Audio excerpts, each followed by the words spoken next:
Rubber দিয়ে তৈরি হলো টিউয়ার টায়ার, ভয় হলো গরম হলে ভাল্টু ছেড়ার,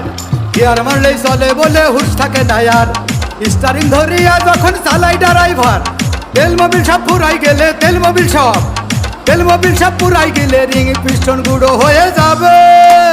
যত গুতাও কাজ হবে না বন্ধ হয়ে যাবে, যত গুতাও কাজ হবে না বন্ধ হয়ে যাবে। বিরতিহীন ভাবে গাড়ি চালাইলে পারে গাড়ি যাবে গরম হয়ে মোবিল বেশি খাবে, বিরতিহীন ভাবে গাড়ি চালাইলে পারে ইঞ্জিন যাবে গরম হয়ে তেল বেশি খাবে। ড্রাইভার পড়বে ক্লান্ত হয়ে ক্লান্ত হয়ে ঝুরো ভেঙে পড়ে যাবে খাদে, বিরতিহীন ভাবে গাড়ি চালাইলে পরে গাড়ি যাবে গরম হয়ে মোবিল বেশি খাবে, বিরতিহীন ভাবে গাড়ি চালাইলে পরে ইঞ্জিন যাবে গরম হয়ে তেল বেশি খাবে।